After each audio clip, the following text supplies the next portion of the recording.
katika ufalme wa Mungu aliye hai. Haleluya. Yesu Kristo alikuwepo kipindi cha miaka ya nyuma. Alikuwa anafanya jambo, anatenda sawa sawa, anafanya vile ilivyokusudiwa, lakini watu hawakumwelewa.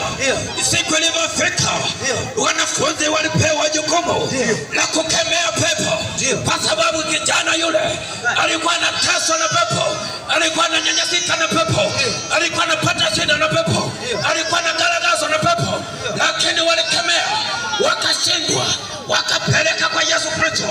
Yesu Kristo kwa mamlaka aliyokuwa nayo akaamua kukemea pepo, akaamua kutesa, akaamua kutoa. Ndani ya dakika chache yule pepo akatoka, yule ndani ya dakika chache yule kijana akawa huru, ndani ya dakika chache yule kijana akapokea uponyaji. Hata wewe baba yangu na mama yangu, yamkini umeenda kwa Yesu mwingine ikashindikana. Nataka nikwambie, Yesu tunayemnena ndiye anayeweza. Hata kama katika mazingira unayoishi, katika mazingira unayofanya kazi, wamekwambia hili jambo haliwezekani, mpaka ufike kwa makipande, mpaka ufike kwa mpenzi wangu, mpaka ufike kwa mandurami. Nataka nikwambie, Yesu Kristo anaweza. Amen. Amen. Hallelujah. Yamkini ulisani ya kwamba jambo unaloteseka ni lazima uende kwa waganga, jambo unaloteseka mpaka uende kwenye makaburi, jambo unaloteseka mpaka wafanye habari ya matambiko, mpaka watambike, wachinje kuku, wachinje sibirisi, wabebe na majivu, wakuvalishe irizi. Nataka nikwambie, Yesu Kristo anaweza. Amen. Hallelujah. Amen. Yesu Kristo anaweza kila. Amen. Sio hadithi. Tungekuwa hatumsemi, tungekuwa hatuna uhakika na Yesu Kristo, tungekuwa hatuna uhakika wa jambo lolote ambalo Yesu amefanya, tusingekuwa na nguvu za kukuambia. Amen.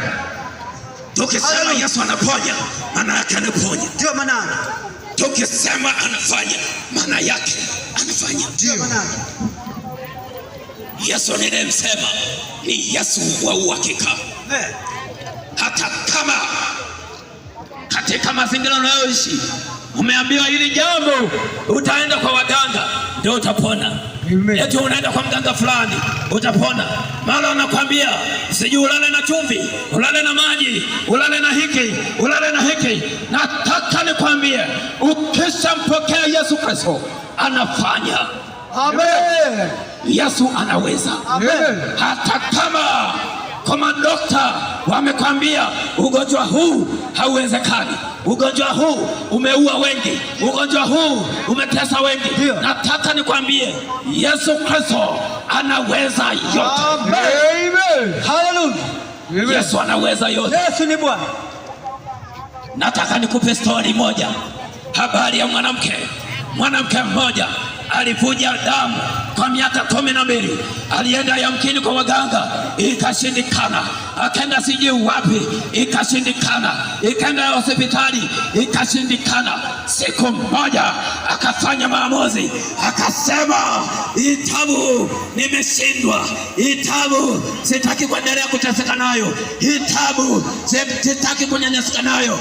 Akasema inatosha, nitaondoka, nitaenda kwa siri, nitalikamata pindo la vazi la Yesu nami nitakuwa mzima. Akafanya maamuzi, akatoka muda ule ule, akaenda akavizia, akawakuta, akamkuta Yesu amesongwa na watu, amekuta Yesu anafanya huduma katika mazingira yale. Yule dada akatoka pale, akalishika vazi lile la Yesu. Baada ya kulishika, chami ya damu ikakauka. Amen. Hallelujah. Amen. Ikakauka, ikawa mzima. Amen. Huyo ni Yesu. Yesu akawa mponya. Yesu alivyokuwa katika huduma zake akashituka, akaongea na wanafunzi wake, akawaambia, jamani, kuna mtu amenigusa. Wanafunzi wakasema, ni wanafunzi wanakusonga. Akasema, hapana, sisemi wanaonisonga, nasema walionigusa. Yesu, wanafunzi hawakumwelewa. Yesu akawaambia, kuna mtu amenishika kwa mshiko sio wa kawaida. Watu wakabaki wanashangaa. Yesu akawaambia, kuna mtu amenigusa kwa mguso sio wa kawaida. Wakabaki wanaulizana.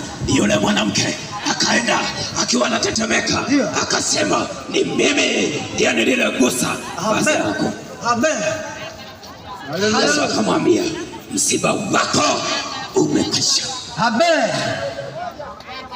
Msiba wako umeisha. Amen. Utateseka mpaka lini? Utanyanyaseka mpaka lini? Nataka nikwambie, huyu Yesu ninayemsema anaponya. Ndio. Hata ukimwi ambao unaumwa, Yesu anaponya. Hata ugonjwa gani unapona. Nataka nikwambie, kimbilia kwa Yesu nawe utakuwa salama. Kimbilia kwa Yesu na huo msiba wako utaisha. Haya machozi yako yatakauka. Haya mateso yako yataisha. Natakwambia, jibu la maisha yako lipo kwa Yesu. Amen.